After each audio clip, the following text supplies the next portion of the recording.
Hello, everyone.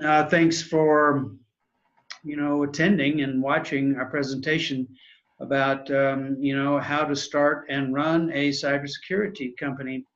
It's going to be very informal. This is being presented by Ray Hutchins and Mitch Tannenbaum, the owners and operators of Cybersecurity LLC. The word cyber, so our domain is cybersecurity.com. The word security spelled with a C, very clever. But we've got that. And we're just going to tell you, how we got in the business, how long we've been in the business, why we're doing these videos here. Give you an idea, and we're going to do a series of these. We're going to keep them short because we know, everyone's attention span is short. And people don't have a lot of time to devote, so we're going to try to just get down to the business of things, try to help you.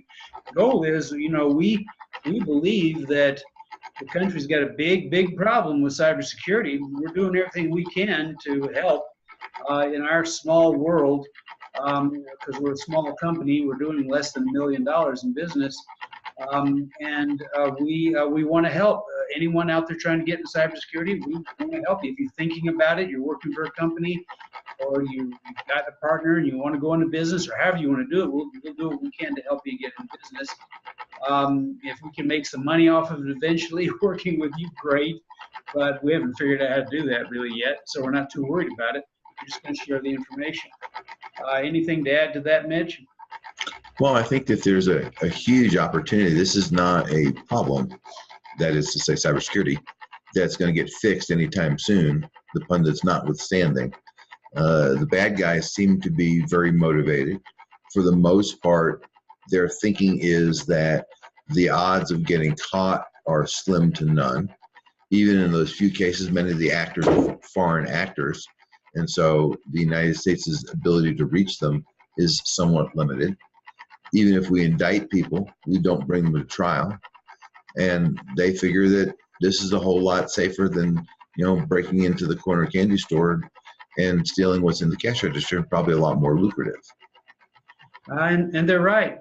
So, I mean, it's a big problem, and it, like Mitch says, it's not going away anytime soon. And we typically get our customers by one of three ways: either they've been breached, or they have a compliance issue, some law they're in violation of, or they have a big customer telling them they got to do something about cybersecurity. It's very rare that you get a business owner who is enlightened to the point that he or she goes, "Oh, I've got this information I have to protect, this data I have to protect, and so I want to act proactively."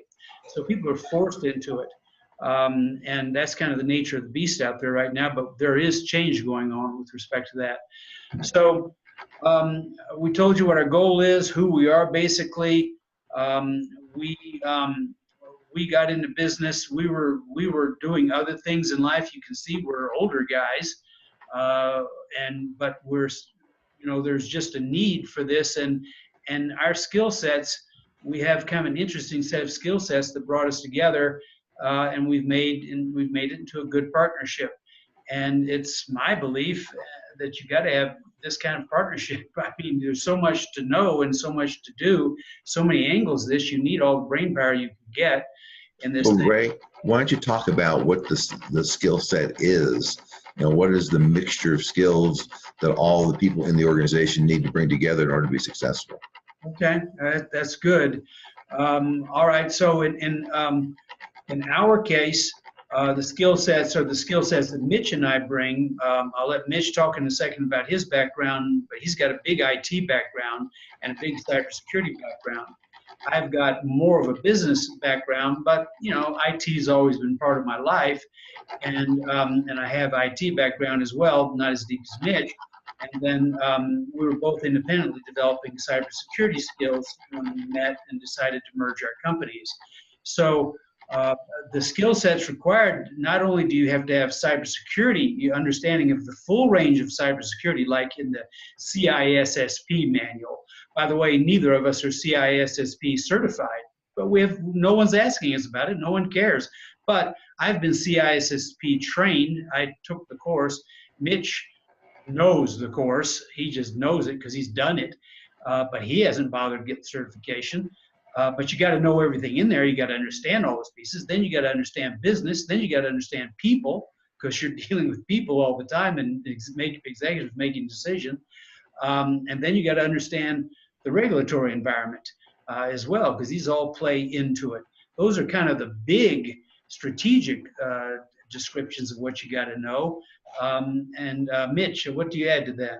Well, one thing that if you're starting a business, you have to decide is, are you going to be doing operational cybersecurity or strategic cybersecurity, or both? The distinction we make between those two is that operational cybersecurity is things like managing firewalls, running a security operations center, configuring servers from a security perspective, not from an IT perspective, things like that. Those Penetration testing, vulnerability scanning. A lot of young people want to get into that stuff, which is just that one part of it. Right. So those are all operationally oriented. The other side of that is the strategic side. So, we work with CIOs, CEOs, and CFOs. I like to say that we work with the chief risk officer of the company. Now, in many companies, there's no one who has the title of a chief risk officer. But in every single company, there is someone who is actually, in fact, the chief risk officer. In many cases, it's the CFO or the CEO. That's where the buck stops when someone has to write a check because of a breach or because of a compliance violation. Excuse me. That's where the buck stops, and that's who the chief risk officer is. So if you have the opportunity to work with the chief risk officer, that's a great person to work with because they got skin in the game. In the case of working with a CIO, sometimes there's a bit of a conflict there because the CIO may think that you're honing in on their turf, which we're not, but there's certainly that perspective.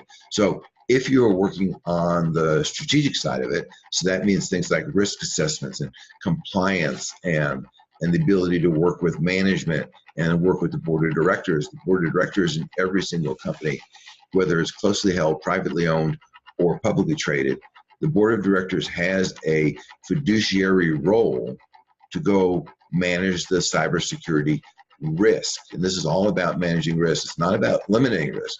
I mean, we can eliminate risk. You turn off all the computers. It just doesn't help the business get their job done. So given that you have risk that you're trying to manage, who's responsible for managing the risk? Well, that would be the chief risk officer and the board of directors if there's a board. And that is, from a strategic perspective, who you work with. So we do both of those. And when we do both of those, we have different roles. And the result of that is a different conversation to be had. And as an organization, you need to be able to do both. You need to be able to have that technical, operational conversation with the IT folks. And at the same time, you need to be able to have that strategic business conversation with the chief risk officer and the board. Okay, that's good. And I mean, we said we're going to be keeping these short.